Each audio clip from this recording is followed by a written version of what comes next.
Students, आज हम राजकीय बजट के अंगों के बारे में बात करेंगे कि राजकीय बजट का कंपोजिशन क्या होता है। राजकीय बजट की विभिन्न मदें कौन कौन सी होती हैं, राजकीय बजट किस प्रकार से किन चीजों को सम्मिलित करता हुआ बनता है।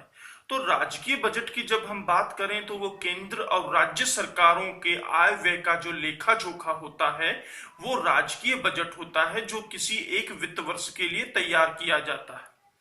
यह बजट दो भागों राजस्व बजट और पूंजीगत बजट में वर्गीकृत किया जाता है। राजस्व बजट की प्रकृति अल्पकालीन होती है और पूंजीगत बजट की प्रकृति दीर्घकालीन होती है।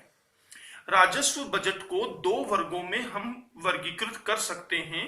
प्रथम राजस्व प्राप्तियां और दूसरा राजस्व व्यय। राजस्व प्राप्तियां दो प्रकार के या दो स्रोतों से होती हैं, कर राजस्व टैक्स रेवेन्यू और दूसरा गैर कर राजस्व।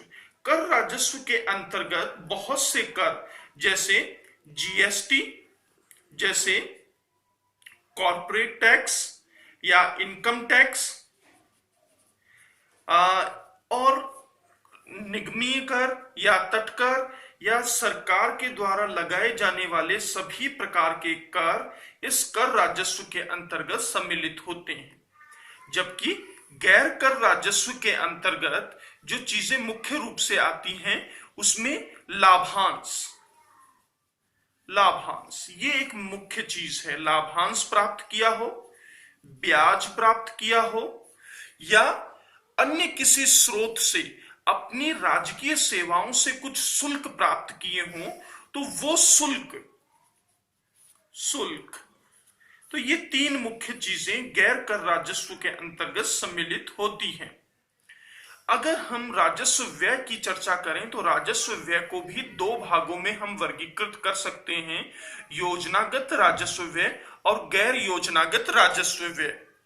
यहां पर योजनागत राजस्व व्यय से अभिप्राय उन व्ययों से है जो केंद्र सरकार की सहायता से या केंद्र सरकार से अनुदान के आधार पर किए जाते हैं। जबकि यहां पर गैर योजनागत व्यय अत्यंत महत्वपूर्ण प्रकार के होते हैं। इसमें सामाजिक सेवाओं पर होने वाले तमाम प्रकार के जो व्यय हैं वो गैर योजनागत व्ययों की श्रेणी में आएंगे। इसमें पेंशन या वेतन या उपादान, सामाजिक सेवाएं, ये सभी प्रकार की चीजें यहां पर गैर योजनागत व्ययों में सम्मिलित हो जाएंगी। राजकीय बजट का दूसरा हिस्सा पूंजीगत बजट का है। पूंजीगत बजट जैसा ही नाम से ही स्पष्ट है, ये दीर्घकालीन पूंजी क्योंकि दीर्घकालीन परिप्रेक्ष्य में होती है तो ये दीर्घकालीन परिदृश्य को, दीर्घकालीन दृष्टिकोण को समेटे हुए होता है। पूंजीगत बजट को फिर से हम दो भागों में वर्गीकृत कर सकते हैं, पूंजीगत प्राप्तियां और पूंजीगत व्यय। पूंजीगत प्राप्तियां और पूंजीगत व्यय, यहां पर हम पूंजीगत व्यय को हम फिर से दो भागों में बांट सकते हैं, योजनागत पूंजीगत व्यय और गैर योजनागत पूंजीगत व्यय। जब हम गैर योजनागत पूंजीगत व्यय की बात करते हैं तो गैर योजनागत पूंजीगत व्यय के अंतर्गत जो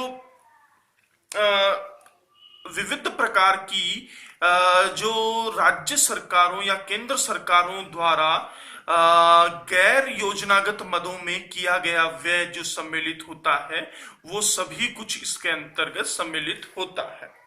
पूंजीगत व्यय के अंतर्गत मुख्य रूप से हम भवन निर्माण, भूमि अधिग्रहण, मशीन, उपकरण, जो दीर्घकालीन दृष्टि वाली जो चीजें होती हैं वो सम्मिलित होती हैं।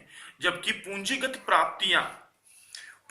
प्राप्तियों में हमने ऐसी चीजें शामिल होती हैं जो सामान्यतः दीर्घ परिप्रेक्ष्य वाली होती हैं, जैसे लघु बचतें या भविष्य निधि से प्राप्त राशि या पीएसयू के अंशों की बिक्री आदि जो चीजें होती हैं वो सारी चीजें पूंजीगत प्राप्तियों के अंतर्गत सम्मिलित होती हैं।